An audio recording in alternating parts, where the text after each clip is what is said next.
Hey, what's up, guys? This is Danny Dumas, and this is the Earn Your Title podcast. Today, I want to encourage you to take a vacation that sucks, that is bad. Now, let me explain myself.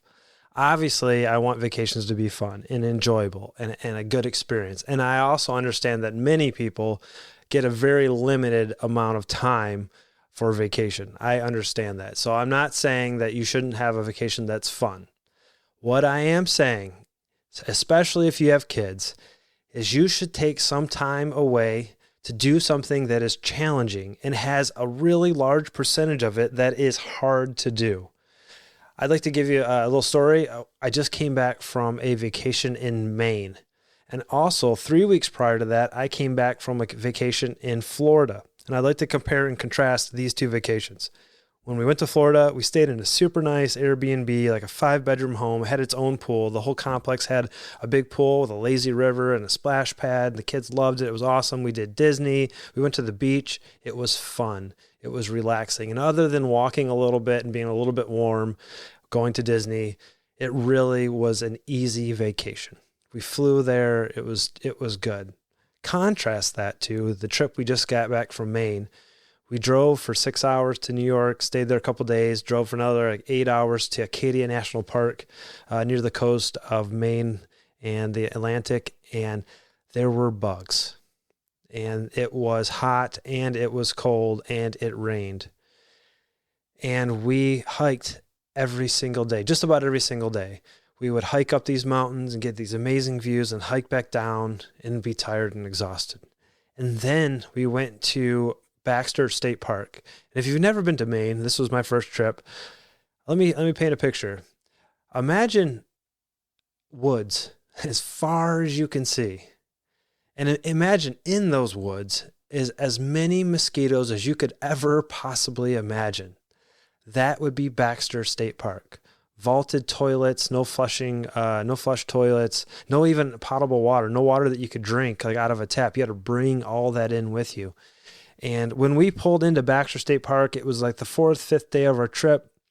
We backed in near twilight, and the amount of mosquitoes that attacked us was just biblical. It was like a plague of mosquitoes swarmed in and just absolutely destroyed us. So much so that my wife, who prior to the trip asked me to go pick up a natural bug spray, and I said, I have bug spray. It's like 98% DEET. It's really good stuff. She's like, I'm not putting that poison on my kids. And I said, okay, but I'm going to bring it anyways. When we get out of our car and we saw that huge, just swarm of mosquitoes that attacked us, she said, where's your bug spray? And my kids were, we pretty much sprayed it in their face. We put bug spray on, we set our tents up, we went to sleep, and it was hard. I was muggy. I didn't get a chance to take a shower because there's no running water. This was challenging. And you're like, yeah, this sounds terrible. In comparison to Orlando, to Disney, this was a very different experience. So the next day, we decide we're going to hike to Mount Katahdin. Now, Mount Katahdin is the end of the Appalachian Trails. It's one of the highest points east of the Mississippi River, and we're going to do this. Now, my youngest, who is 5, was not going to. She was going to hike up with us a little bit with my wife and then go back down. And as we go up the hill, we decide it is too much for the little one. So even before she got halfway, she turned around. And we're moving, and we're going, and we're gaining a little bit of altitude. It's maybe 300 feet or 2,000 feet up to the base camp where the ranger station is, and then we see it. Mount Katahdin, this huge rocky face that shoots pretty much straight out of this beautiful, picturesque water. And it's at this moment we have to decide, are we going to take the hard route or the easy route? Now, I've got a 15-year-old, or nearly 15, and a 12-year-old who'll be 13 coming up. And my 13-year-old is one of the most competitive people I've ever met. She is driven to succeed, and she is afraid of heights. It gives her anxiety. And so I say, hey, and we're with some other people with a little bit older kids and a little bit younger kids. So it's a big group. So some of us are going to go the easy route. Some of us are going to go the hard route. And I had the opportunity to talk to my kids and say, I will do whatever you want to do. And either of you can split up. You can do whatever you want. What do you want to do? And it was at that moment that they picked the hard route. And this was going to be not just hiking up, climbing up boulders, just shy of having to put a rope on so that you don't fall to your death. It was legitimately dangerous. It was legitimately going to be hard. We were going to gain about 3,000 feet in the course of a mile and a half. So this is pretty much straight up. And they had a decision to make. What do you want to do? And I wanted them to make the decision. I was not going to make that decision for them. They both said, let's try the hard one.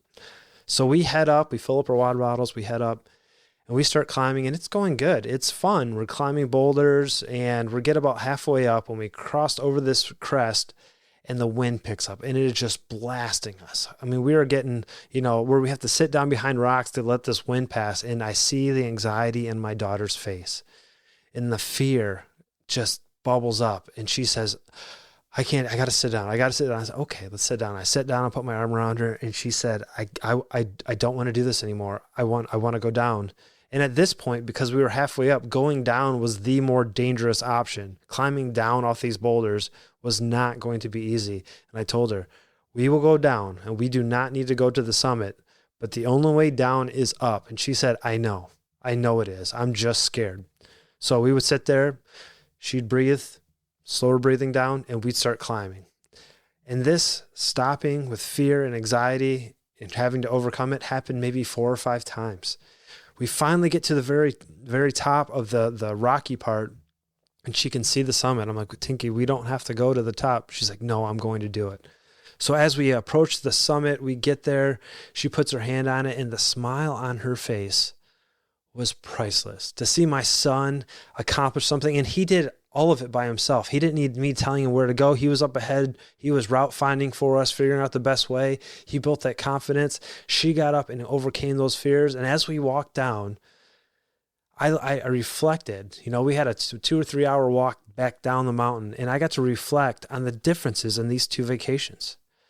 One was Disney, and it was a magical experience. But honestly, other than them saying I went, I don't think they got anything out of it. They had fun. And it was enjoyable, and it was relaxing. And obviously, it is important to unwind.